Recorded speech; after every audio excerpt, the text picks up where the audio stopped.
आपण पाहत आहात यूट्यूब चॅनल MH48. हा चॅनल सबस्क्राईब करा आणि बेल आयकॉन दाबून नवीन व्हिडिओ मिळवा. नमस्कार मित्रांनो, फिटे अंधाराचे जाळे, झाले मोकळे आकाश, दऱ्या खोऱ्यांतून वाहे लख प्रकाश प्रकाश. आजचा दिवस अतिशय महत्त्वाचा आहे दोन कारणांसाठी.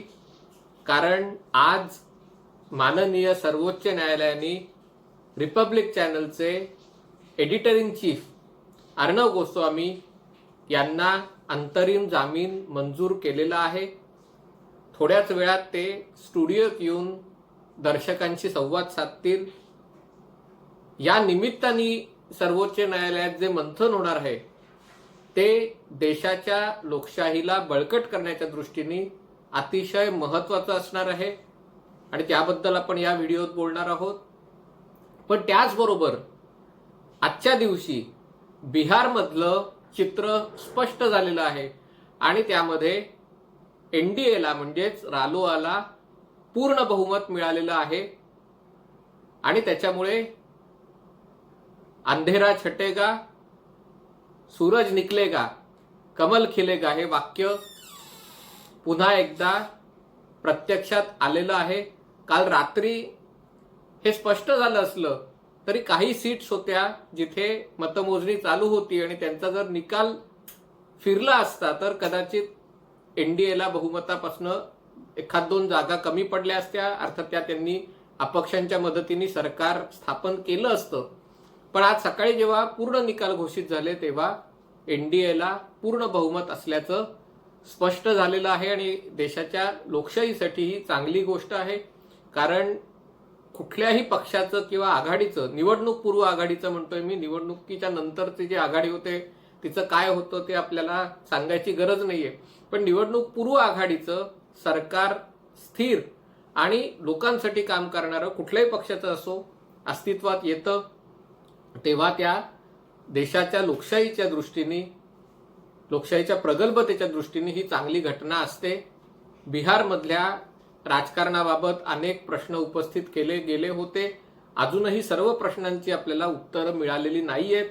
पण तरी NDAचं सरकार येईल अशी मला खात्री आहे. काही लोकांनी काल संध्याकाळपासून नितीश कुमार समजा RJD आणि काँग्रेस सोबत गेले तर काय, आणि कारण भाजपाने त्याला धोका दिलेला आहे. मुद्दामून LJPला JDU विरुद्ध सीट उभ्या करायला सांगितल्या आणि त्या दृष्टीने स्वतःच्या जागा वाढवताना JDUच्या जागा कमी करून घेतल्या आणि त्याच्यामुळे भाजपाने नितीश कुमारांना दगा दिला जसा भाजपाने शिवसेनेला दगा दिला होता. आणि त्याची किंमत नितीश कुमार यांनी भाजपाला काडीमोड देऊन वसूल करावी अशी अपेक्षा अनेक पुरोगामी पत्रकार विचारवंतांनी व्यक्त करायला सुरुवात केली होती. मला वाटत नाही नितीश कुमार तसं काही करतील. खरं मी हा विषय कालच्या व्हिडिओत बोललो होतो पण शेवटची 3 मिनिटं अचानक आवाज कट झाला कारण तो लाईव्ह व्हिडिओ होता आणि त्याच्यामुळे गुगल असिस्टंट अचानक सुरू झालं. व्हिडिओ रेकॉर्ड होत होता त्यामुळे मला वाटलं की आवाज रेकॉर्ड होतोय, पण काहीतरी तांत्रिक बिघाड झाला आणि हे समजेपर्यंत व्हिडिओ ऑलरेडी ऑनलाईन होता आणि जवळजवळ सगळा व्हिडिओ व्यवस्थित अपलोड झाल्यामुळे शेवटच्या 3 मिनिटात आवाज गेला असल्यामुळे मी तो काही डिलीट केला नाही. पण हा मुद्दा मांडणं आवश्यक आहे की नितीश कुमार यांचं भवितव्य काय असेल. हे खरं आहे की भाजपा नितीश कुमार यांच्याकडे एक विश्वासू भागीदार म्हणून बघत होती आणि काही कारणास्तव, राजकीय अपरिहार्यतेस्तव 2014 पासून नितीश कुमार यांनी भाजपाची साथ सोडली. 15ला त्यांनी यश मिळवलं आणि सरकार बनवलं आणि 2017 साली पुन्हा एकदा ते भाजपासोबत आलं. पण असं असलं तरी नितीश कुमार हा बिहारमधला मुख्यमंत्री पदाचा एकमेव सर्वमान्य चेहरा होता. भाजपाकडे स्वतःचा असा चेहरा नव्हता आणि त्याच्यामुळे भाजपाला नितीश कुमार यांच्या सोबत जाणं आवश्यक होतं आणि त्यामुळे भाजपाने लोकसभेच्या निवडणुकीत नितीश कुमार यांना इक्वल स्वतःच्या बरोबरीने जागा सोडल्या आणि विधानसभेतही नितीश कुमार यांच्या लोकप्रियतेबद्दल प्रश्न निर्माण झाला असूनही त्यांना आपल्यापेक्षा एक जागा जास्त दिली. पण असं असूनही भाजप आज बिहारमधला दुसरा सगळ्यात मोठ्या क्रमांकाचा पक्ष आहे आणि ज्याला स्ट्राईक रेट म्हणतात त्यामध्ये भाजपाचा स्ट्राईक रेट आरजेडी पेक्षाही जास्त आहे आणि त्याच्यामुळे बिहारमध्ये भाजपच्या विस्ताराचा मार्ग मोकळा झालेला आहे. नितीश कुमार मुख्यमंत्री झाले तर 2024 पर्यंत या सरकारला काम करायला काही अडचण येणार नाही. भाजप स्वतःचा बेस वाढवेल, स्वतःचं नेतृत्व तयार करेल. 2024ला हा प्रश्न येणार आहे कारण गेल्या वेळेला भाजपाने नितीश कुमार यांना समसमान जागा दिल्या होत्या. यावेळेला जर 74 आणि 44 असं जर त्यांचं 42-43 ज्या काही शेवटी जागा असतील त्या असं जर त्यांचं इक्वेशन असेल तर पुन्हा एकदा त्यांना समसमान जागा द्यायला भाजप तयार होणार नाही. त्यामुळे ही युती 2024 सालच्या आसपास तुटू शकेल आणि त्याच्यामुळे एक नितीश कुमार काय करणार म्हणजे स्वतःचं करिअर 4 वेळा मुख्यमंत्री पद भूषवून सन्मानाने निवृत्त होणार, हाय नोटवर निवृत्त होणार का स्वतःच्या पक्षाला भवितव्य असावं यासाठी 2024 साली भाजपाशी भांडणार आणि वेगळे होणार हे आपल्याला येणारा काळ ठरवेल. त्याच्यातनं एक शक्यता वर्तवली जात होती की नितीश कुमार जर आत्ताच त्यांनी काडीमोड घेतला तर राजकारणात कोण कधी मूर्खपणा करेल, कोण कोणाच्या नादी लागेल, कोणाच्या सल्ल्यांनी, कोणाच्या सूचनांनी काय निर्णय घेईल हे ओळखणं अवघड असलं तरी नितीश कुमार असं करणार नाहीत याची मला खात्री आहे. याचं कारण म्हणजे शिवसेना आणि जेडीयू या पक्षांमध्ये मूलभूत फरक आहे. शिवसेनेचा आज कमकुवत झाला असला तरी स्वतःचा वोटर बेस आहे की जो इमोशनली शिवसेनेशी बाळासाहेब ठाकरेंमुळे अटॅच आहे आणि त्यामुळे शिवसेनेने कुठली भूमिका घेतली तरी एक बेस आहे की जो आंधळेपणाने त्या भूमिकेला समर्थन करतो. त्याच्यासाठी शिवसेनेचा निर्णय हा विचार करून त्याला सपोर्ट करायचा नसतो, त्याला नुसता सपोर्ट करायचा असतो. दुसरा एक जो वर्ग आहे की जो ठराविक मुद्द्यांच्या आधारावर शिवसेनेला मतदान करतो. हिंदुत्वाचा मुद्दा असेल, मराठी माणसाचा मुद्दा असेल आणि त्याच्यामुळे शिवसेना या मुद्द्यांवरनं दूर जाते तेव्हा तो कधी मनसेला मतदान करतो, कधी भाजपाकडे जाऊ शकतो.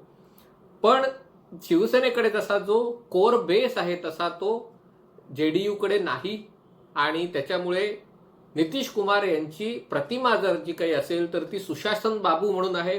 कारण त्यांची स्वतःची कुर्मी समाज आहे तो जेमतेम 3-4% आहे आणि आता हळूहळू त्यांना चिराग पासवानच्या रूपाने, उपेंद्र कुशवाच्या रूपाने आव्हान मिळायला लागलंय इतर ओबीसी आणि एससी समाजांकडनं आणि त्याच्यामुळे त्याचीही त्यांना जाणीव आहे की जर आत्ता भाजपासोबत काडीमोड घेतला मला खात्री आहे की काँग्रेस आणि आरजेडी त्यांना पाठिंबा देतील, त्यांना हवी ती मागणी पूर्ण करायचा प्रयत्न करतील. कारण आज त्यांना मोदींविरुद्ध लढायला जो कोणी आपल्या सोबत येईल तो हवा आहे. मग ते फारुख अब्दुल्ला असोत, संजय राऊत असोत किंवा नितीश कुमार असोत, त्यांना ती मदत हवी आहे आणि त्याच्यामुळे नितीश कुमार यांनी नुसती तयारी दाखवली तरी आरजेडी आणि काँग्रेस यांना हव्या त्या अटी शर्तींवर त्यांना पाठिंबा देईल. पण असं जरी असलं तरी सत्ता आली की आरजेडीचे रंग दाखवायला सुरुवात करतील. हे जे सगळे तेजस्वी यादवचे गुणगान सुरू आहे मला नाही वाटत त्याच्यात खूपसं काही तथ्य आहे. कारण आरजेडीच्या हातात सत्ता आली ज्युनियर पार्टनर म्हणून का होईना तर पुन्हा राजकारणाचं गुन्हेगारीकरण, भ्रष्टाचार, अनागोंदी व्यवस्था सुरू होईल आणि त्यातनं नितीश कुमार यांची इमेज, प्रतिमा ताबडतोब मलिन व्हायला सुरुवात होईल आणि त्याच्यामुळे 2024 सालची जर त्यांची अपेक्षा असेल की आपण नरेंद्र मोदींच्या विरोधात उभे राहू शकू पुन्हा एकदा, माणसाची असते अपेक्षा म्हणजे त्याच्यात मी काही त्यांना नाव ठेवणार नाही, पण तसं जर करायचं असेल तर त्यांची प्रतिमा शाबूत राहिली पाहिजे आणि ती प्रतिमा 2024 पर्यंत शाबूत राहणार नाही. त्यामुळे मला असं वाटतं की जेडीयू आणि भाजप यांची युती कायम राहील किमान 2024 पर्यंत. मग नितीश कदाचित वेगळ्या मार्गाने जाऊ शकेल, भाजपही वेगळ्या मार्गाने जाऊ शकेल. हा झाला बिहारचा मुद्दा. आता येऊया अर्णव गोस्वामी प्रकरणाकडे. गेल्या आठवडाभरापासून अर्णव गोस्वामी यांना जामीन मिळावा, त्यांच्या विरुद्ध लावलेल्या केसेस मधून त्यांची सुटका व्हावी, कारण या केसेस राजकीय सूडबुद्धीतनं लावलेल्या आहेत अशी धारणा देशातल्या लाखो कोट्यावधी लोकांची होती आणि त्याच्यातनं त्यांची बाहेर यावं अशी एक त्यांची इच्छा होती. पण ते काही घडताना दिसत नव्हतं. माननीय उच्च न्यायालय ते सत्र न्यायालय, सच्च न्यायालय ते उच्च न्यायालय असा खो खो चालू होता आणि त्याच्यामुळे आज सर्वोच्च न्यायालयाने या केससाठी वेळ दिला आणि त्याच्यातनं जो अंतरिम जामीन अर्णवला मिळवून दिला त्यामध्ये अनेक महत्वाचे विषय सर्वोच्च न्यायालयाने छेडलेले आहेत, जे फक्त अर्णव गोस्वामीच्या केससाठी नाही, एकूणच अभिव्यक्ती स्वातंत्र्याच्या दृष्टीने एक मोठा आणि मैलाचा दगड ठरणार आहे. याचं कारण म्हणजे फक्त महाराष्ट्र नाही आणि याच्यात फक्त भाजप किंवा काँग्रेस असं हे न करता ठिकठिकाणी राज्यांमध्ये अशा प्रकारच्या केसेस वापरल्या जात आहेत. कारण एकूणच सोशल मीडिया असेल, .com वेबसाईट्स असतील, टेलिव्हिजन चॅनल्स असतील, याच्यावरनं TRP साठी असेल किंवा व्ह्यूजसाठी असेल, जी काही गोष्ट पत्रकारितेच्या नावावर केली जाते, जी काही गोष्ट लोकांना आपल्याकडे खेचून घेण्यासाठी केली जाते आणि ती केवळ व्यक्तींकडनं किंवा त्या विचारांच्या संघटनेकडून केली जात नाही, तर त्याला एका युद्धाचं स्वरूप आलेलं आहे, ज्याला आपण वेपनायझेशन ऑफ सोशल मीडिया म्हणतो. आणि याला कशा प्रकारे नियंत्रित करावं याचं उत्तर राज्य सरकारांकडे नसल्यामुळे अशा प्रकारच्या गोष्टी केल्या जात आहेत. गुजरातमध्येही अशी एक घटना घडली होती ज्याच्यावर उच्च न्यायालयाने राजद्रोहाचा, देशद्रोहाचा आरोप फेटाळून लावला. कोणतरी धवल पटेल म्हणून एक .com साईटचा पत्रकार होता आणि त्यांनी गुजरातमध्ये जेव्हा कोविडचा संख्या वाढली होती आणि तेव्हा काहीतरी भाजपाचे एक नेते दिल्लीतल्या नेत्यांना जाऊन भेटून आले होते, तेव्हा त्यांनी भाजपातला गुजरातमधला नेतृत्व बदल असं म्हणून प्रश्नचिन्ह लिहून एक लेख प्रसिद्ध केला होता, संपादकीय प्रसिद्ध केलं होतं आणि ज्याच्यात त्यांनी मुख्यमंत्री विजय रुपानी यांची बडतर्फी होऊ शकते अशी शक्यता वर्तवली होती आणि त्या प्रकरणासाठी त्याच्या विरुद्ध राजद्रोहाचा आरोप लावला गेला. त्यालाही 15 दिवस ज्युडिशियल कस्टडी मिळाली आणि मग नंतर उच्च न्यायालयाने ती राजद्रोहाचा आरोप फेटाळून लावला. त्या धवल पटेलनी पण माफी मागितली, पण माफी मागायलाच पाहिजे असं नाही, कारण याच्या आधीची एक जी केस होती आणि सुदैवाने ती देखील सर्वोच्च न्यायालयाचे न्यायमूर्ती धनंजय चंद्रचूड आणि इंदिरा बॅनर्जी यांच्याच खंडपीठापुढे आली होती आणि ती पश्चिम बंगालमधल्या ममता बॅनर्जी सरकारनी एक पायल विश्वास का तिचं नाव विसरलो, पण एक आडनाव विश्वास म्हणून होतं, जिनी बंगालमधल्या राजा बाजार मधल्याच्या बद्दलचं केस हे केली होती, त्याच्याबद्दल कमेंट टाकली होती आणि तिला रोशनी विश्वास, त्या रोशनी विश्वासनी राजा बाजार मधल्या गोष्टींबद्दल, तिथे कोविड बद्दल सरकार गंभीर नाही अशी काहीतरी पोस्ट टाकली होती आणि तिला दिल्लीहून कलकत्त्याला चौकशीसाठी बोलावलं होतं की पोलिसांना तुझी चौकशी करायची. यामध्ये चौकशीचं प्रायमा फेसिए काही कारण नव्हतं, पण ते रोशनीला छळायचं त्याच्या मागचा उद्देश होता आणि तो उद्देश कलकत्ता उच्च न्यायालयानेही तो पश्चिम बंगाल सरकारचा निर्णय योग्य ठरवला आणि त्याच्या विरुद्ध ती सर्वोच्च न्यायालयात गेली आणि सर्वोच्च न्यायालयाने मात्र अभिव्यक्ती स्वातंत्र्याचा तिचा अधिकार मान्य केला. आजचं जे सर्वोच्च न्यायालयातलं अर्णव गोस्वामीच्या प्रकरणावरची जी सुनवाई चालू होती त्याच्यामधलं सर्वोच्च न्यायालयाचं आणि जस्टिस धनंजय चंद्रचूड यांचं सगळ्यात महत्वाचं वाक्य असेल तर ते अभिव्यक्ती स्वातंत्र्याला उचलून धरणारं आहे आणि त्याच्यात त्यांनी नाराजी व्यक्त केली की राज्यातली उच्च न्यायालय जी घटनापीठ पण आहेत, जी घटनेचं कॉन्स्टिट्युशनल कोर्ट्सही आहेत, ते पुरेसे प्रयत्न करत नाहीयेत. कशासाठी? तर व्यक्तीचं अभिव्यक्ती स्वातंत्र्य अबाधित राखण्यासाठी किंवा त्याच्यावर जेव्हा संकोच होतो, त्याच्यावर जेव्हा घाला घातला जातो, तर अशा प्रकरणात त्याचं अभिव्यक्ती स्वातंत्र्याची रक्षा करण्यासाठी उच्च न्यायालय पुरेसा प्रयत्न करत नाहीये. जर आज या कोर्टाने मध्ये दखलंदाजी केली नाही, इंटरफिअर केलं नाही, तर आपण एका अशा मार्गावर चाललेलो आहोत की जिथे माणसाच्या अभिव्यक्ती स्वातंत्र्याचा निसंकोचपणे विनाश होतोय. आणि जर हे असंच चालू राहिलं, is what our state governments will do to those who have to be nailed. आणि तुम्हाला जर चॅनल आवडत नसेल तर बघू नका.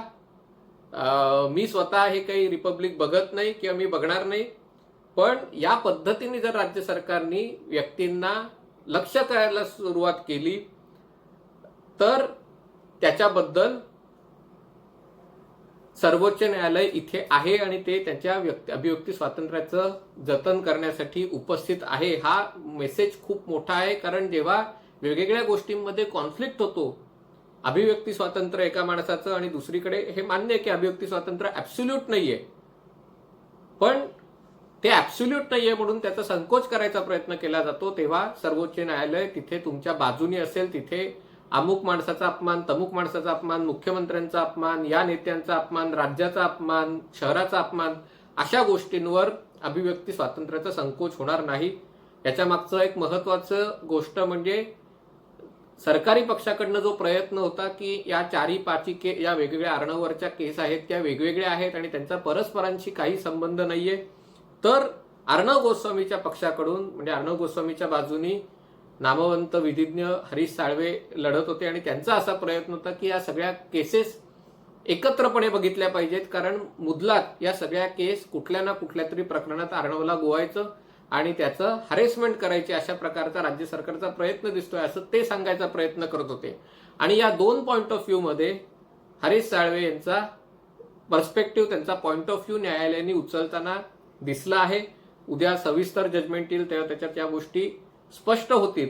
पण दुसरी गोष्ट म्हणजे आज धनंजय चंद्रचूड न्यायमूर्ती यांनी कपिल सिब्बल जे महाराष्ट्र सरकारचे वकील म्हणून या केसमध्ये काम करत होते, त्याच्यात त्यांनी विचारलं की या केसमध्ये म्हणजे जी आत्महत्येला प्रवृत्त करण्याची केस आहे त्याच्यात त्यांनी एक खरंच अशा प्रकारचं प्रथमदर्शनी हे काही दिसतंय का, आणि त्याच्यात एक अशी शंका येते की ही केस बाहेर काढावी यासाठी कुठून तरी कोणीतरी पुढाकार घेतलेला कोणतरी त्याला उत्सवत होतं. कोणीतरी म्हणजे अर्थात ते राज्य सरकार असं म्हणायचं असावं, कारण या सगळ्या केसचा त्यांनी माणसाच्या अभिव्यक्ती स्वातंत्र्याशी संबंध जोडला, कारण जी केस त्याचं क्लोजर झालेलं आहे त्याची चौकशी करायचा निर्णय राज्य सरकारने घेतला आणि अशा प्रकारचा आदेश द्यायचा राज्य सरकारला अधिकार आहेत का अशी सगळी ही चर्चा चालू होती.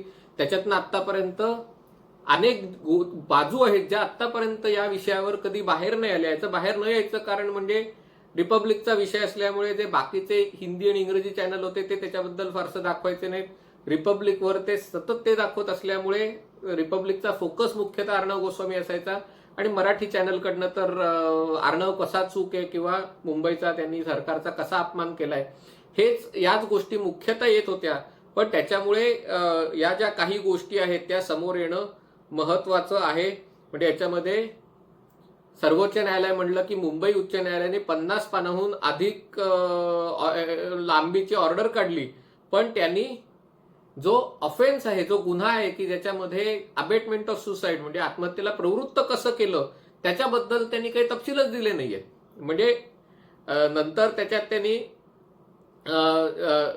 दुसऱ्या ह्याच्यात त्यांनी हा विषय पुन्हा एकदा काढला होता की हे जे एकूण प्रकरण आहे त्याच्यामध्ये असं हे करण्याचा प्रयत्न केला गेला होता की normally when a commercial enterprise is handed out म्हणजे जेव्हा एखादं कॉन्ट्रॅक्ट एखादं कंत्राट दिलं जातं खास करून लेबर कॉन्ट्रॅक्टरला, म्हणजे हे जे अन्वय नाईक प्रकरण होतं आणि the labour contractor is responsible for execution म्हणजे तो कंत्राटदार कॉन्ट्रॅक्ट पूर्ण करायला जबाबदार असतो, पण ते कंत्राटात काहीतरी पैसे दिले गेले नाहीत किंवा काहीतरी एक त्रुटी राहिल्या म्हणून तुम्ही वरच्या माणसाला थेट अटक करू शकत नाही की त्याला पकडू शकत नाही. आणि ते पुन्हा अबेटमेंट ऑफ सुसाईडचं कारण कसं होऊ शकतं याच्यावरही जस्टिस चंद्रचूड यांनी ताशेरे ओढले. हा निर्णय काय येईल ते जेव्हा तो लेखी येईल तेव्हा आपण त्याच्यावर सविस्तर बोलूया. हे थोडं अवघड असतं कारण कायद्याची भाषा समजू शकतं पण त्याच्यावर बोलताना थोडेसे शब्दाचं भान ठेवावं लागतं. पण या निमित्ताने एक गोष्ट स्पष्ट झालेली आहे की सर्वोच्च न्यायालयासाठी अभिव्यक्ती स्वातंत्र्य सर्वोच्च आहे आणि जरी या गोष्टी आदर्श नसल्या त्या सगळ्यांना तितक्याशा पसंत नसल्या, कारण हे आपल्याला मान्य करायला पाहिजे आज हे सगळं ट्रोलिंग आहे ते ऑर्गनाइज्ड आहे. वेगवेगळे राजकीय पक्ष आणि मीडियांचं कंत्राटदाराप्रमाणे काम करणं की सुपारी घेऊन काम करणं की अमुक एका ह्याचं बदनामी करणं आणि असं हे राजकीय पक्षांची बी टीम असल्यासारखं काम करणं या सगळ्या गोष्टी होत आहेत. आणि याच्यात जरी आपण एका विचारधारेचे असलो आणि आपण आपल्या विचारधारेची भूमिका मांडत असलो तरी एकूणच जो एक समाजातला एक सुदृढ लोकशाहीचा जो क्षय होतोय त्याच्याबद्दल चिंता व्यक्त करणं आवश्यक आहे. आपली लढाई लढता लढता लढाईचे नियम पाळले जात नाही त्याच्याबद्दल चिंता व्यक्त करणं आवश्यक आहे. आणि त्याच्यातनं जर उत्तर शोधायचं असेल तर सर्वोच्च न्यायालयच हा मार्ग दाखवू शकतं. आणि त्याच्यामुळे हा जो अंधार आहे तो केवळ महाराष्ट्र सरकार विरुद्ध अर्णव गोस्वामी किंवा अमुक अमुक राज्य सरकार आणि त्यांनी दाखल केले ज्यांच्या विरुद्ध केसेस दाखल केल्यात असे लोक एवढा पुरता नाहीये. हे अनेक भाग आहेत, हे ग्रे एरियाज मध्ये आहेत आणि ज्याच्यातला मार्ग काढायचा आणि लोकशाही व्यवस्था पण टिकवून ठेवायची, अभिव्यक्ती स्वातंत्र्यही टिकवून ठेवायचं आणि चांगली पत्रकारिताही टिकवून ठेवायची, समाजात एक वेगवेगळ्या विरोधी विचारांची देवाणघेवाण करण्याचं एक कपॅसिटी असते ती पण टिकवून ठेवायची. तर त्याच्यामधनं मार्ग काढायला मोठ्या प्रमाणावर चर्चेची आवश्यकता आहे आणि त्याच्यात कोणीतरी क्लॅरिटी आणणं आवश्यकता आहे. आणि ही क्लॅरिटी आजच्या घडीला सर्वोच्च न्यायालय आणू शकतं आणि ते आणण्याच्या दृष्टीने सर्वोच्च न्यायालयाने आजच्या इंटरिम ऑर्डरमध्ये हे विषय सगळे घेतलेले आहेत. आज कमी जाणवते ती ज्येष्ठ विधिज्ञ आणि केंद्रीय मंत्री अरुण जेटली यांची, कारण मी स्वतः आणि हे मुख्यतः एनडीटीव्हीवर असे ते सगळे कॉम्प्लेक्स इश्यूज होते, खास करून लोकपालची चर्चा मला विशेष आठवते. पण याच्या आधीही म्हणजे सर्वोच्च न्यायालय कशा प्रकारे जेव्हा ज्युडिशियरी लेजिस्लेचर यांच्यामध्ये किंवा ज्युडिशियरी आणि एक्झिक्युटिव्ह यांच्यामध्ये जेव्हा संघर्ष होतो तेव्हा घटनेचा अर्थ काढायचं काम सर्वोच्च न्यायालय कसं करतं किंवा घटनेहून संसद सुप्रीम त्याच्याहून मोठी असू शकत नाही, या सगळ्या बाबतीतली सर्वोच्च न्यायालयाची जे न्यायनिवाडे आहेत त्याच्यावर अरुण जेटली अतिशय उत्तमपणे बोलायचे आणि त्यांची कमी आज या निमित्ताने जाणवते. ते असते तर हा विषय अधिक सोपा करून सगळ्यांसाठीच सांगितला असता. बट नंदलेस या विषयावर सर्वोच्च न्यायालय आता हातात घेतलंय. अर्णव गोस्वामी 7 दिवसांनी तुरुंगाबाहेर येतोय. हा एक लोकशाहीचा विजय आहे, हा पत्रकारितेचा विजय आहे आणि हा एकूणच देशाला अंधाराकडून प्रकाशाकडे नेण्याचा गोष्टीची ही सुरुवात आहे. त्याचं आपण स्वागत करूया. हा अंधार लवकरच फिटेल आणि रस्ता अधिक स्पष्ट होईल, केवळ रिपब्लिकच्या बाबतीतच नाही तर एकूणच अभिव्यक्ती स्वातंत्र्याच्या मुद्द्यावर. तुर्तास इथेच थांबतो. पाहत रहा MH48.